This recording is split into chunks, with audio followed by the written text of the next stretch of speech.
Ara akong malunggay powder kagiba. Paparisan ka kalamansi.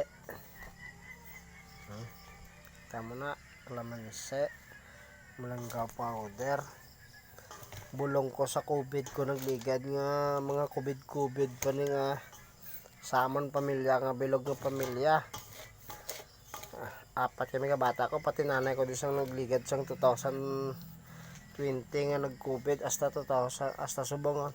Muna among giniinom kun ubuhon kami, sipunon kami, ginalaga lang namon ini. Naparisan na nabutangan ni luya.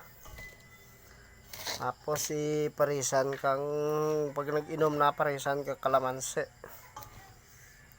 Ari malunggay pa dahon lang ni ka malunggay kag dahon ka iba ginbulat hasta nga naging powder. Yes. Ari naman niya nga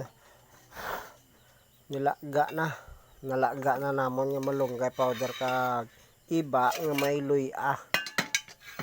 Mga ni siya na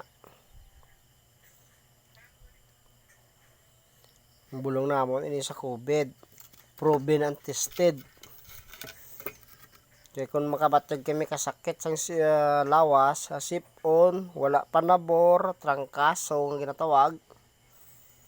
Muna namon ginainom 3 to 4 days hasta to 7 days para nga mag-ayogid kami. Ang powder nga ini. Amo na yung itsura kang nilaga nga malunggay kag iba nga may luya. Makahang-kahang ni saya sabor. Mabutangan mo kalamansi para sa sipon para amo na niya nga daw ang sabor nga ginatawag nga makahang-kahang para sa virus sa COVID. Tested and proven nga ginatawag. Maayo samon pamatyag. Subong kay may pandemic ang baboy namon kay COVID man sa baboy ang ginatawag nga ESF, trangkaso man ang ginatawag niya. Ginapainom ko ni subong sa amon nga yubo nga 4 ka bilog. Ginalakot sa amon feeds sa ila nga pagkaon. Ginabali nga serbi nga tubig. Okay.